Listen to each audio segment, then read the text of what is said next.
Hello, doctor. This is Group 16, and our topic is analysis of the economic cooperation among Islamic countries. Our group members are respectively Xiu Songsong, Long Wanglong, and Niu Haoran.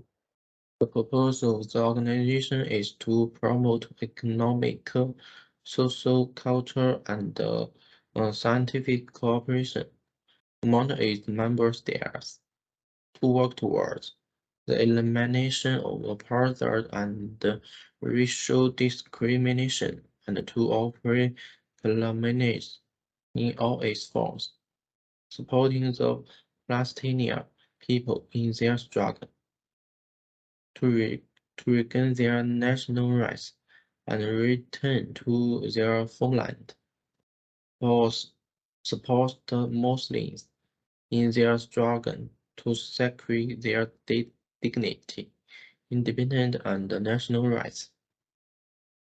This picture shows important Islamic state activity in recent years. Cooperation is actually not a new concept for the Muslim societies. The Holy Quran stresses the importance of cooperation as an effective tool for realization of socio-economic goals for individuals as well as for Islamic communities. Apart from the Holy Quran, the Prophet Muhammad also strongly advised his followers and to cooperate and help each other in order to set up a strong and proper society and economy.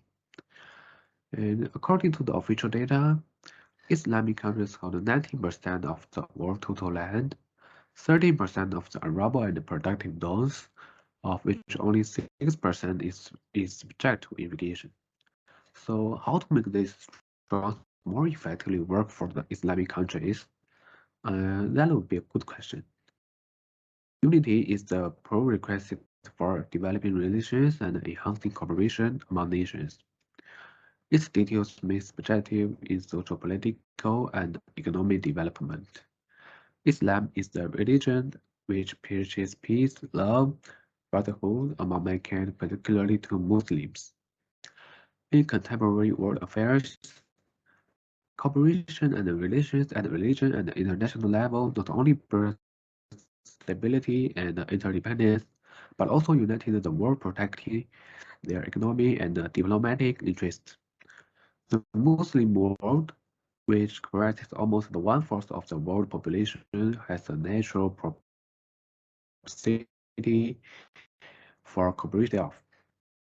So, Muslims actually ruled for a long time a major part of the world, but since last centuries, they have deprived of their glory period due to internal conflicts and external conspiracies.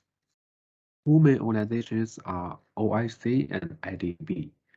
IDB stands for Islamic Development Bank, and OIC stands for Organization of Islamic Cooperation. The country immediately noticed that absence of economic cooperation among them. In fact, most of them engage in trade with non-members, a practice that results in religion blocks among OIC countries with non-OIC countries, such as the Association of Southeast Asian Nations, which also known as ASEAN, and the Commonwealth of Nations. Hence, there is no visible economic cooperation among OIC countries. In fact, middle income and the oil exporting member countries have trade agreements with the United States and Europe. It is believed that such trade agreements have actually caused the economic performance of OIC countries to deteriorate. So they have failed to attain any remarkable economic achievement despite their several decades of political independence. This is quite an unsatisfactory result because OIC countries are endowed with enough potential and actual resources that could make significant contributions to such diverse sectors like agriculture, energy, mining, and human resources. And none of these are reflected in their visible economy and social development. In fact, the relevant rating of a country's development gross domestic product, which is GDP, and export and import figures, per capita income, and other macroeconomic indicators reveal that wealthy countries are like developing countries. As I said before, OIC countries can make significant contributions to such diverse sectors as agriculture, energy, mining, and human resources. And there are some actual cases which can prove that fact.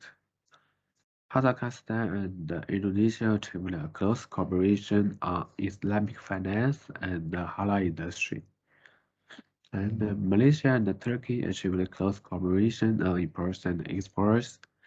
Malaysia exports to Turkey electrical and electronic products, textile and clothing, chemical and chemical products, crude rubber and products. Malaysia imports from Turkey iron and steel products, chemical and chemical products, machinery, appliances and parts, and electrical and electronic products. And basically, all of them have reached an agreement like this. Cooperating the development of regulatory and supervisory frameworks and the use of best international standards by assisting through technical assistance and cooperation with standard-setting organizations such as Islamic Financial Services Board, and cooperating through TAs and laws on capital market developments for financial institutions. As for the future economic development of Islamic countries, I would like to discuss their geographic location and how to establish close economic ties. We can see the economic countries include Malaysia, Pakistan, Turkmenistan, and all Arab countries. A total of 14 countries and 2 regions, mainly in South Africa and the Middle East and Southeast Asia. Now we can see the map of economic country around the world, and these countries are flaky agglomerations. In this area, the natural resources of these regions are not comprehensive, and countries like Malaysia are difficult to establish economic ties with countries in the Middle East and North Africa. The map of Marescue Road shows us Chinese ships pass through the South China Sea and Southeast Asian country, cross the Indian Ocean, enter to Red Sea, and research East Africa and Europe.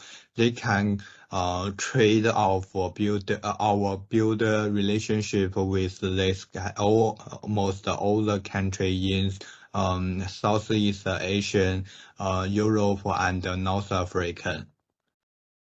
So we can set up a route similar to China.